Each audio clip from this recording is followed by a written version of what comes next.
guys, it's Matt. I just want to welcome you guys back to Elevate Leadership Week 2.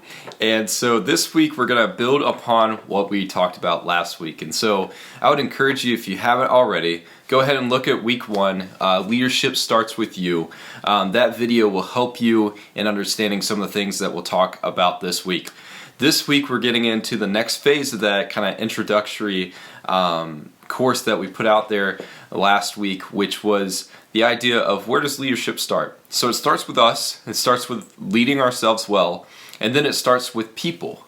And so today we're going to get into the idea of leading people and understanding people and trying to lead people well. The one single cause that you can think about when it comes to your motivation as a leader.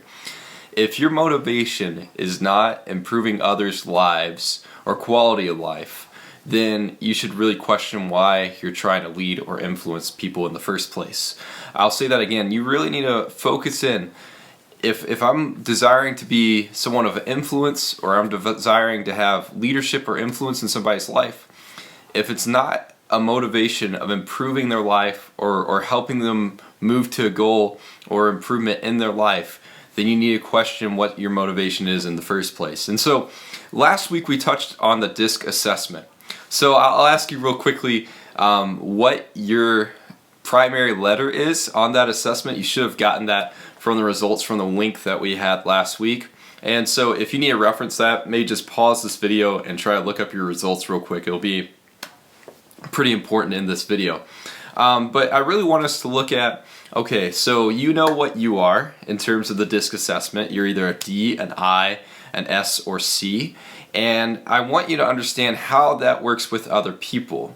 And I want to also set us up on kind of our first talking point today. The most common mistake from leaders is this. They'll focus in on either the task or the goal or the desired result and not the people they're leading. I'll say that again. The biggest mistake for leaders often is they'll focus on the task, the goal, or desired result of the team rather than the people they're actually leading. Now, why is this an issue? It's very important for us to learn how we fit in with other people and how we can better lead other people, because there are strengths and weaknesses to ourselves that can be eliminated by other people on our team. And so if we're managing each other well and we're working together well, we have collaboration, it leads us to the desired result or the end result anyways. And so as a leader, you really need to be checking, okay, what people do we have some natural conflict with that will naturally be opposed to, or what are certain people's motivation that we can utilize to kind of get us towards that end goal. If you're just focused on results, if you're just focused on the goal, it's not necessarily going to get you there. People are going to be able to smell that, realize that, understand that. So one of the big things I want to talk about is that DISC assessment. And so I'll put it on the screen right now. It's kind of that circle that has 4 parts to it, okay? And so you have your D, your I, your S, and C. And so I don't really want to get into those extensively. For kind of a quick overview purpose, D kind of equates more to someone who has a dominant personality, and I is a person who has an influencing or interested personality.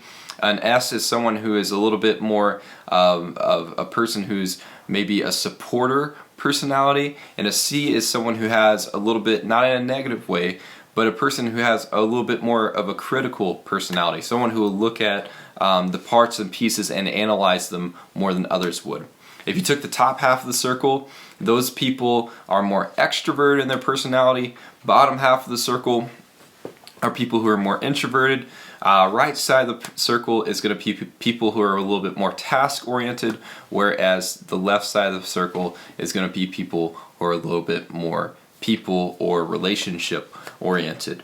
And so the big thing for you to know, and this is why this is important, is in your assessment and in seeing what type you are, if you're a high D, a high I, a high S, or C, you need to also understand that there is someone who you'll naturally be opposed to on the circle. And so if you were to draw a line diagonally, that other personality type across from yours diagonally is going to be the person you're most likely to be opposed to. And so the weird thing about it is they might share some traits, they might share some certain things, but the way they approach life and the way they approach working as a team is completely different than you. This is important to know because what that means is that there's probably going to be somebody on your team that's completely different than you, and it's not anything that they've done, it's not anything, how they approach you or have done to you, but they're going to be a person that you're going to naturally be kind of opposed to, or a person that you're going to really, really struggle to like.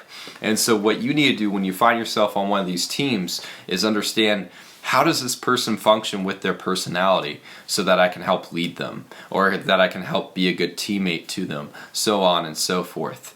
And so I would encourage you, I can't go too far in depth on this, but I will share a link that kind of gives a little bit more of a synopsis on these different personality styles and why they clash and what you can do to work through those and all these different things.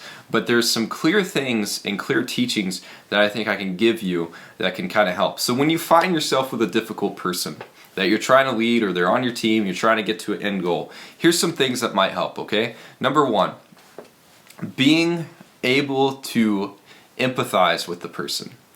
Being able to empathize with the person. So, what does that mean?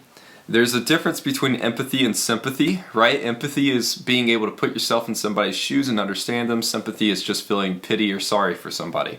And so, when you empathize with someone, you let them know that you're understanding where they're coming from. When you do that immediately, that kind of drops the guard in a conflict a little bit. I'm going to be very honest, in my life, this is actually something I can struggle with. So it's something I have to work really hard with. But you need to use key phrases like, the story I'm telling myself, or I can imagine this is this because of this.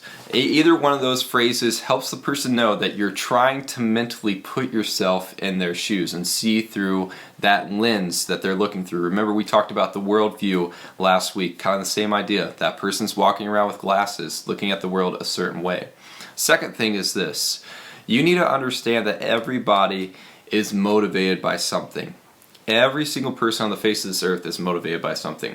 It used to bother me a ton when adults in my life, or teachers in my life would say, this student, or even my parents sometimes would be like, Matt, I don't think you have any motivation. That's not true. Every single person's motivated by something. It just might be the task or goal is not aligned with their motivation.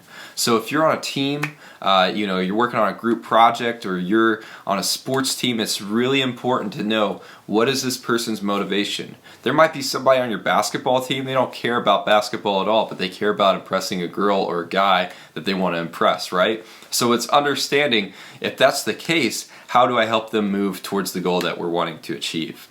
This is so, so important if you desire to have influence or leadership in your life. These are key things that you can better understand people, and moves you to a place where, number one, you're caring about people more than you're caring about a goal or end result, but also you're giving them, in essence, a voice, a sounding board. And you saying, I'm a person who cares or understands, gives them that trust that you need to succeed. The final thing I really want to get after with you guys today is, when you know that there's a person that is kind of different or on a different scale than you, or opposed to you on the DISC profile scale, and you can use a multitude of other things. You could use like the Enneagram, all sorts of different things would tell you a lot of the similar information. But when you do know that, you're going to have to work twice as hard to understand that person and empathize with that person.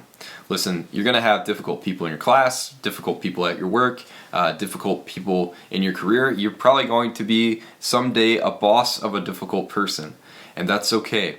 The big thing that you need to know if you desire to have influence is that if there's someone difficult for you to understand and work with, work twice as hard to understand them, so that way you're leveling the playing field. That person can trust you, you can trust them, and you get towards your end goal anyhow. Guys, I want to thank you so much. I know today was shorter, and that was the design. Next week we're going to get into the really, really practical things. And so next week we're going to talk about utilizing what resources you have in terms of your energy. It's something I'm really passionate about, really excited about, and can't wait to share with you guys. Tune in next week.